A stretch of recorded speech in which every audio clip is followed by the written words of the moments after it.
السلام علیکم گائز، کیسے ہیں آپ سب لوگ؟ Hope you all well. میں الحمدللہ آپ سب کی دعاؤں سے ٹھیک ہوں۔ اللہ پاک آپ سب لوگوں کو بھی ٹھیک ہی رکھے۔ تو یہاں پہ میں بیٹھی ہوئی تھی تو ادھر میں کچن میں آئی تو آپی بینگن بنا رہی تھی۔ بینگن اور آلو آپی نے فرائی کر لیے تھے، دوسرے گول گول کٹ کر کے رکھے ہوئے، تو وہ بیسن کے ساتھ فرائی کرنا چاہ رہی تھی۔ یہاں پہ انہوں نے ایک طرف ہانڈی رکھی ہوئی تھی بینگن بنانے کے لیے، دوسری طرف میری بھابھی نے آلو بوائل کرنے کے لیے رکھے ہوئے تھے، وہ کٹلیٹس بنانا چاہ رہی تھی۔ تو آپ کو پتہ ہے اب گرمیاں آ گئی ہیں، اس طرح کی چیزیں اچھی لگتی ہیں۔ کٹلیٹس ہو گئے، دہی بھلے ہو گئے، تقریباً ڈیلی ہمارے گھر میں بنتے ہیں، میری بھابھی ڈیلی بنا لیتی ہیں۔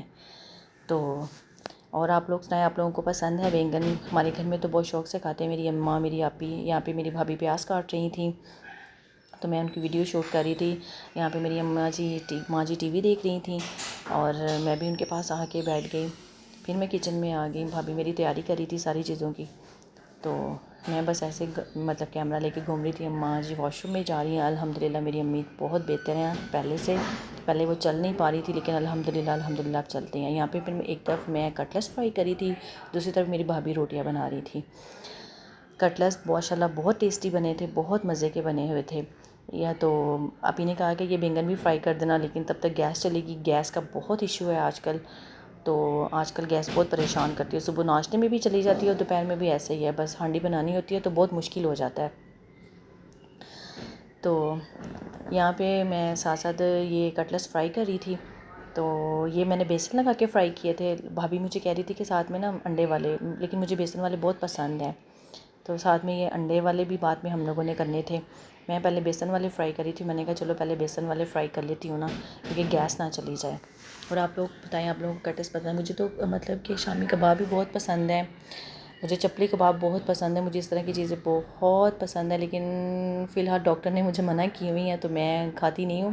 یہ میں نے انڈے والے کباب بھی فرائی کیے تھے یہاں پہ، تو میری بھابھی نے بولا تھا کہ انہیں نا انڈے والے فرائی کر کے دو۔ اس کے بعد پھر ہم نے سارا کچھ سمیٹا اور کمرے میں چلے گئے۔ یہ جی ہمارا کھانا ہے، یہ بینگن ہے، یہ ساتھ میں کٹلیٹس ہیں، یہ دہی کا رائتا ہے۔ الحمدللہ بہت بہت ٹیسٹی بنا ہوا تھا، بہت مزہ آیا کھانے کا۔ میری امی کے گھر میں تینوں ٹائم پراٹھے کھاتے ہیں سب لوگ۔ یہاں پہ جی میری بھابھی آپی کی برتھ ڈے تھی، تھوڑی سی میں نے وہ بھی ویڈیو شوٹ کی ہے۔ تو یہ آپی کا کیک ہے، ان کی فرینڈ لے کے آئی ہوئی تھی۔ آپی کو تو بیچ میں لا نہیں سکتی تھی، انہوں نے کہا تھا کہ خبردار میری ویڈیو بنائی، وہ پسند نہیں کرتی ہیں نا، وہ تھوڑا دینی ماحول میں ہے۔ یہ بھی میں نے تھوڑی سی ان سے بنائی تھی۔ یہ وہاں پہ یہ کیک کٹ کرنی، ادھر اس سائڈ پہ ان کی فرینڈ بیٹھی ہوئی ہیں، ساتھ میں ان کا بیٹا بھی آیا ہوا تھا، تو ہم لوگ ڈرائنگ روم میں بیٹھ کے پھر آپی مجھے کہہ رہی تھی کیک کٹ کریں، میں نے کہا برتھ ڈے آپ کی ہے، آپ نہیں کرنا ہے نا، بٹ الحمدللہ بہت مزہ آیا۔ آپی ویسے اپنی برتھ ڈے سیلیبریٹ کرتی نہیں ہیں، لیکن بس کچھ ان کی زندگی میں معاملات ہی ایسے ہوئے ہیں کہ وہ اس طرح کی چیزیں چھوڑ دیں۔ یہاں پہ یہ میرا کزن بیٹھا ہوا تھا، یہ ہمیں آپی نے کیک دیا تھا کھانے کے لیے۔ اور آپ لوگ بتانا آپ لوگوں کو میرے ولاگ کیسے لگتے ہیں، پلیز مجھے سپورٹ کیجیے گا۔ بائے بائے، اللہ حافظ۔